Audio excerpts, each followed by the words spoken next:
আমি এই কলজাটা ছাড়া আমি থাকবো কেমনি?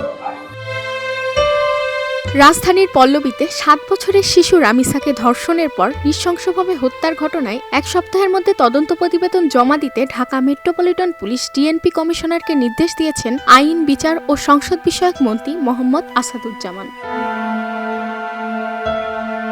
বৃহস্পতিবার ২১ মে তিনি জানান, দ্রুততম সময়ের মধ্যে এই হত্যাকাণ্ডের বিচার কাজ সম্পন্ন করতে যথাযথ উদ্যোগ নেওয়া হবে। ১৯ মে রাজধানীর মিরপুরের পল্লবীতে ৮ বছরের শিশু রামিসা আক্তারকে ধর্ষণের পর গলা কেটে হত্যার ঘটনায় আদালতে দোষ স্বীকার করে জবানবন্দি দিয়েছে গ্রেপ্তারকৃত আসামি সোহেল রানা। বুধবার ২০ মে বিকেলে ঢাকার মেট্রোপলিটন ম্যাজিস্ট্রেট আমিনুল ইসলাম জুনাইদ ফৌজদারি কার্যবিধির ১৪৪ ধারা আসামির এই স্বীকারোক্তিমূলক জবানবন্দি রেকর্ড করেন। জবানবন্দিতে শিশুর ওপর চালানো নৃশংসতার রোমহর্ষক বর্ণনা দেয় ঘাতক। আদালত পরে তাকে কারাগারে পাঠানোর আদেশ দেন। জবানবন্দিতে সোহেল রানা জানায়, ঘটনার আগে সে ইয়াবা সেবন করেছিল। ভুক্তভোগী পরিবারের সঙ্গে তাদের পূর্ব কোনো শত্রুতা ছিল না। মঙ্গলবার সকাল ৯:৩০টার দিকে রামিসা ঘর থেকে বের হলে সোহেল রানার স্ত্রী স্বপ্না তাকে কৌশলে নিজেদের ফ্ল্যাটের ভেতরে নিয়ে যান।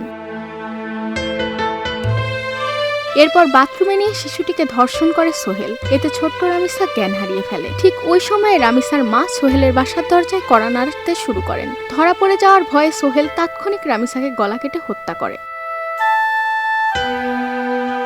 এরপর মরদেহ গুম করার উদ্দেশ্যে ধারালো ছুরি দিয়ে রামিসার মাথা কেটে শরীর থেকে আলাদা করা হয়। নৃশংসতার এখানেই শেষ নয়, ছুরি দিয়ে শিশুটির যৌনাঙ্গ ক্ষতবিক্ষত করা হয় এবং ২ হাত কাঁধ থেকে আংশিক বিচ্ছিন্ন করে মরদেহ বাথরুম থেকে শয়নকক্ষে এনে খাটের নিচে লুকিয়ে রাখা হয়, আর খণ্ডিত মাথাটি রেখে দেওয়া হয় একটি বালতির ভেতরে। এই পুরো ঘটনার সময় সোহেল রানার স্ত্রী স্বপ্না একই রুমে উপস্থিত ছিলেন।